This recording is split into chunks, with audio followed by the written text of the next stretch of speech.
Thanks for watching. Don't forget to like, comment, share and subscribe to Mufti Tariq Masood, famous scholar. کیا نماز جنازہ کے بعد دعا کرنی چاہیے؟ نماز جنازہ خود ایک دعا ہے. نماز جنازہ ہے ہی کیا؟ دعا. تو اس کے بعد دعا مستقل نبی صلی اللہ علیہ وسلم سے ثابت نہیں ہے، نہ کوئی صحیح حدیث ہے نہ کوئی ضعیف حدیث. بعض لوگ کہتے ہیں کہ عبادت ہے تو عبادت کے بعد تو دعا ہونی چاہیے، تو یہ بھی آپ نے اپنی طرف سے ایک لاجک نکالی. تو چلو مان لیا عبادت ہے تو کیوں ہے؟ دعا ہے نا، اس لیے عبادت ہے. تو پھر نماز کے بعد دعا ہوگی تو وہ دعا بھی کیا ہے؟ عبادت ہے. تو پھر اس کے بعد بھی کیا ہونا چاہیے؟ دعا ہونی چاہیے. تو جیسے صحابہ تابعین نے نماز جنازہ پڑھی ہے، پڑھا، سلام پھیرا، مردے کو دفنایا جا کے، تو چاروں ائمہ کا اس پر اتفاق ہے. کہیں بھی کسی نے نہیں لکھا کہ نماز کے بعد الگ سے دعا ہوگی. اس لیے یہ عمل بدعت ہونے میں اس میں کوئی شبہ نہیں. مفتی صاحب، نماز جنازہ میں سورہ فاتحہ نہ پڑھنے کی کوئی دلیل دیجئے. میرا ایک دوست اہل حدیث ہے، وہ کہتا ہے کہ ایک حدیث میں حضرت ابن عباس نے نماز جنازہ میں سورہ فاتحہ پڑھی ہے اور سورہ فاتحہ کے بغیر نماز نہیں ہوتی.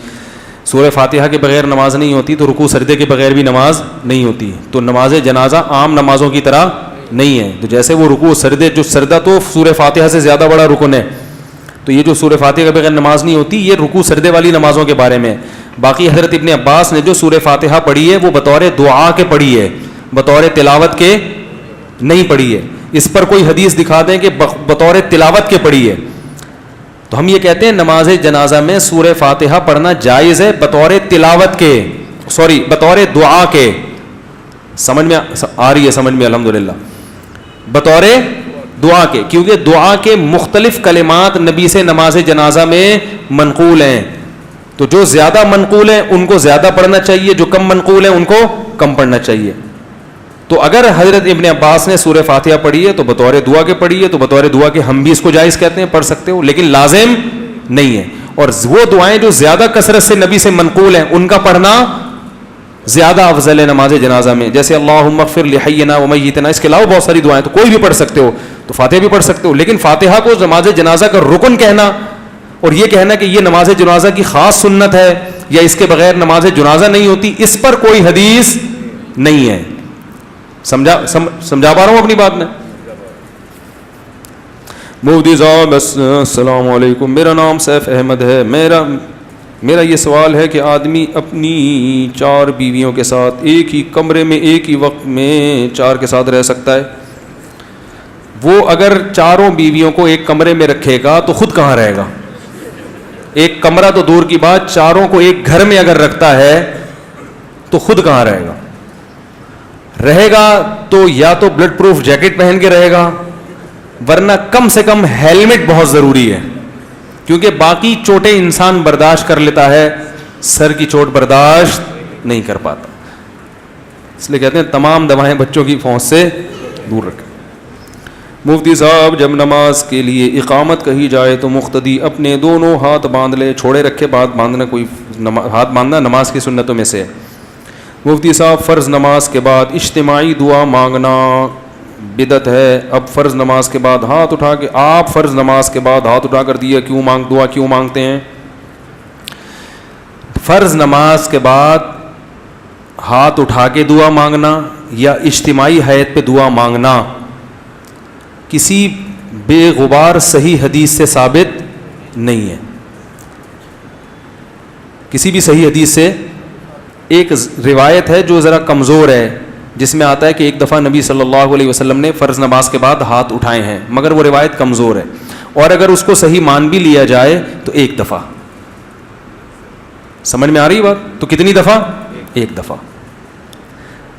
اصول فقہ کی کتابوں میں لکھا ہوا ہے، چاروں مذاہب کی فقہ کی کتابوں میں، کہ حدیث اگر کوئی عمل کثرت سے کیا جاتا ہو اور اس کا نقل کرنے والا صرف ایک ہو تو یہ بات بھی حدیث میں شک پیدا کر دیتی ہے.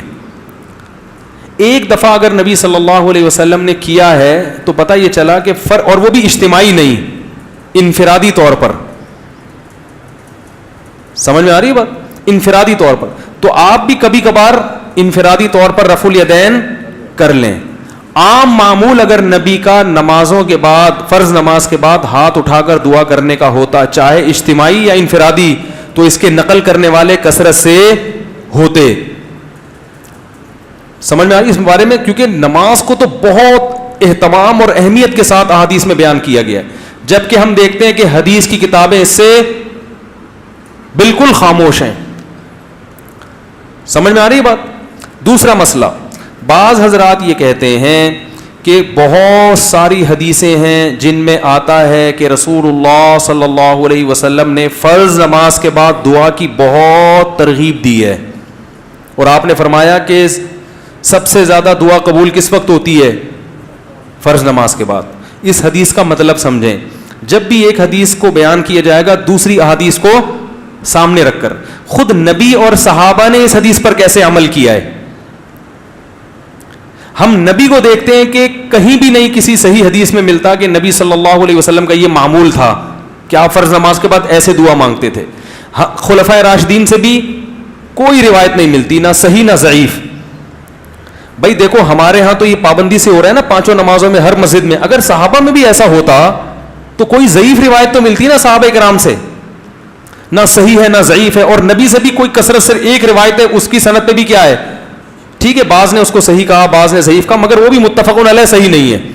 تو یہ کیسے ہو سکتا ہے کہ ایک عمل پابندی سے ہو رہا ہو اور اس کا نقل کرنے والا کوئی ہو ہی نہیں.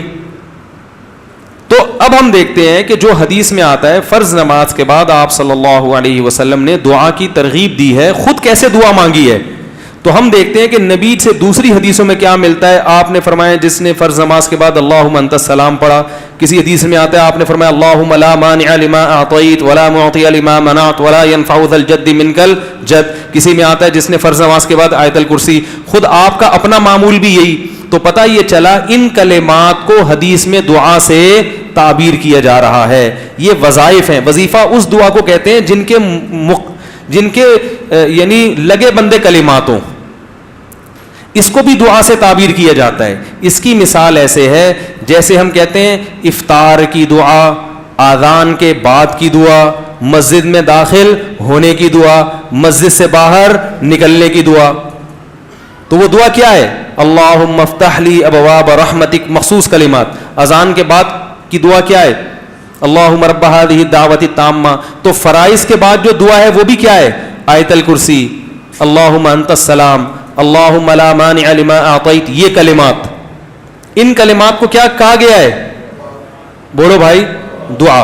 اور ابن تیمیہ رحمہ اللہ کی رائے یہ ہے جو تفرد ہے کہ فرض نماز کے بعد سے مراد ہے جو اتحیات کے درود شریف کے بعد ہم دعا پڑھتے ہیں، رب اجعلنی مقیم الصلاۃ ربنا آتنا، جو کیونکہ حدیث میں آتا ہے دبور کل صلاۃ.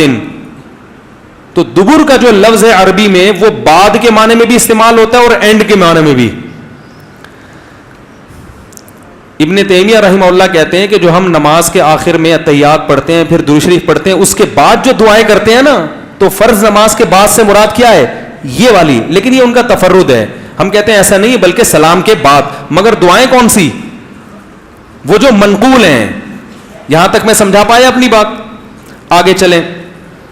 اور نبی صلی اللہ علیہ وسلم نے مختلف مواقع پر مختلف وظائف پڑھے ہیں فرض نماز کے بعد، کبھی آیت الکرسی، کبھی اللہم انت السلام.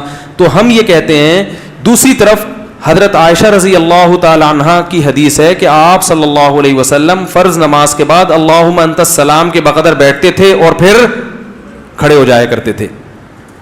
ان دونوں حدیثوں کو ملا کے پتہ چلتا ہے کہ فرض نماز کے بعد جتنے وظائف منقول ہیں یہ سارے نہیں پڑھنے، کبھی کوئی اور کبھی کوئی. اہمیت چونکہ اللہم انت السلام کی زیادہ ہے اور وہ دائمی معمول رہا ہے نبی کا، جیسے حضرت عائشہ کی، تو اس کو ہم نے اہمیت دی. اور ہم کہتے ہیں کہ پھر آپ فوراً کھڑے ہو کر سنتوں میں مشغول ہو جائیں، باقی وظائف اور تسبیحات آپ پڑھیں سنتوں کے بعد. اس طرح تمام حدیثوں میں تطبیق. اور اہل حدیث حضرات یہ کہتے ہیں کہ نہیں، فرض نماز کے بعد ہی آپ تمام معمولات پورے کریں، اس کے بعد سنتیں پڑھیں. تو یہ علماء میں ایک اختلاف ہے. لیکن ہاتھ اٹھا کے دعا مانگیں جیسے ہمارے ہاں رائج ہے، یہ کہیں بھی نہیں ہے.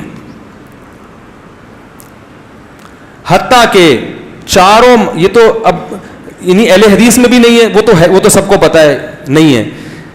یہ فقہ حنفی میں بھی نہیں ہے, فقہ شافی میں بھی نہیں ہے, فقہ مالکی میں بھی نہیں ہے, اور فقہ حنبلی میں بھی نہیں ہے, کیونکہ فقہ حنفی کی کتابیں بھی اس سے خالی, فقہ مالکیہ, شافعیہ, حنابلہ ان کی کتابیں بھی اس سے بالکل خالی.